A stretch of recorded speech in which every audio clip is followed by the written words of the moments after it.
My name is Jay Miles, and I want to share with you a story that stuck with me for years. I joined the force many decades ago. It was my redemptive way of giving back to society. When I was younger, in my mid-20s, I committed petty crimes in desperate attempts to fit in. The culture at the time was one that admired bad boys, and having a record was cool to most people. I grew out of that. I was partnerless for some of the 911 calls I responded to, and I'm just thankful to whatever being exists out there that I had a partner for this call in particular. Our police cruiser was parked in a dark alleyway, tucked between its brick walls, as to catch speeding drivers. It was around 1 a.m. when we received the dispatch. Someone called about a woman who was walking the streets barefoot with her baby while murmuring things to herself. That's all we were told. We arrived on the scene. My partner Rob and I were on edge the moment we got there, not least because Cinder Valley was a notoriously bad neighborhood. After circling the area a few times, the woman was nowhere to be found, so we decided to park the cruiser and knock on some doors. The 911 caller was anonymous, so we weren't able to speak with them directly. Most folks were asleep at that hour, and we had to settle for whoever happened to be walking the streets that night. "You see that?" said Rob. Someone disappeared behind a wooden gate by a house, and we just missed him. Rob and I jogged over to see if we could get to this person, our possible suspect. I could see folks in their homes peeking through curtains, staring curiously at two cops running around in their neighborhood. It looked like the suspect entered someone's backyard through an open gate, so we flipped on our flashlights and followed. The backyard was pitch black, and we couldn't see anything that wasn't within the narrow beams of our flashlights. I noticed my partner's light was shaking mildly. "You okay?" I asked him. "I'm fine." "It's okay to be scared, man," I chuckled. "Screw off." A rusty swing set moved in the wind, and the trees around us sounded their leaves. My body shivered, not at the cold breeze, but at the atmosphere. If I was unsettled, I could only imagine how much more my partner was. "Excuse me, sir." The homeowner suddenly opened her back door. "Sorry, ma'am," I said. "We'll be off your property in no time. Didn't mean to scare you. My partner and I are looking for a woman who was reported." "Officer, I can't hear too well. Would you mind coming inside?" I went inside to speak with the homeowner while Rob continued searching the backyard. I explained that we were looking for a woman who was behaving strangely and walking around the neighborhood with a baby in hand. While talking with the homeowner, Rob screamed from outside. "You okay? What happened?" I asked. It looked as if he'd just witnessed a ghost appear before his very eyes and then vanish into thin air. "I saw her." "The woman? What did she look like? Come on, Rob, talk." He took a moment and caught his breath, with his hands held over his heart. "She ran up the wall. Right in front of me. She ran up that wall, Jay, like an animal." He pointed at the 2-story house. I didn't know what to make of that. Rob didn't have a history of mental illness that I was aware of, and he certainly wasn't on drugs.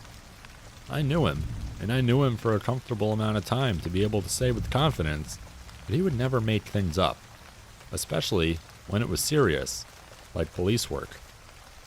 "Well," I began awkwardly, "did you see which way she went after she, climbed the wall?"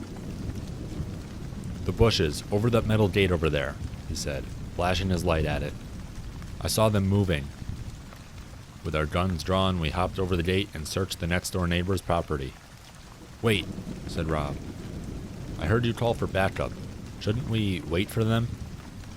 "No. We can do this, just the two of us."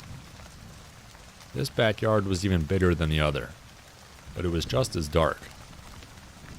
We aimed our flashlights at a wooden shed sitting at the corner of the yard, and before we took another step towards it, we heard someone crying. It sounded like a baby. "Police!" I knocked down the door of the shed, and we cleared the inside. The woman was not there. But there was a baby. A plastic one. Rob pointed his light on the ground of the shed. The hell is this? A mechanical baby doll that could play recorded sounds, placed there by someone for the purpose of luring people, was not something that sat right with me. Not a moment after that, our ears rang at a blood-curdling, high-pitched scream coming from the first house whose backyard we searched. As I dashed back to the other house, I noticed Rob wasn't following. He wasn't even moving. "Let's go. The hell are you doing?" I yelled. Rob's eyes widened as he glared at me, his mouth agape. I can't. I just can't, Jay. I'm sorry. I didn't have time to argue with him, so I continued on and hopped over the gate and entered the old woman's house. "What's wrong?" I asked her. "I saw her. She was right there." The old woman pointed outside to her backyard, at a spot on the ground that was just by the glass door. She was just there, just standing, looking at me. And I think she smiled. "Okay, which way did she—" Another scream. This time it was Rob's. By the time I made it back over to the shed, Rob was nowhere to be found. The plastic baby was gone too. I called out for him and looked everywhere, but he was simply gone. You know, it was like this mysterious woman could smell fear. It's something she seemed to prey on, and Rob had plenty of it that night. When backup finally arrived, I explained to my higher-ups at least a few hundred times what had transpired. This all took place decades ago, and Rob hasn't been found since. It's a cold case. When I think back on this night, it shivers my spine like nothing else. That mysterious woman, she was playing a game with the two of us, and it feels like she won from experience. I'm not even sure why I'm still referring to her as a woman. As a human being? Because if Rob's description of her is any indication, she was something else. A full year passed by and I went through different partners. I was stationed in the same city, and sometimes my new partner John and I had to report to calls that came from Cinder Valley. Eventually, I almost forgot all about it, but I never forgot about Rob. Wherever he was, dead or alive. It didn't last long. One night, while sitting in our cruiser, John and I received a dispatch.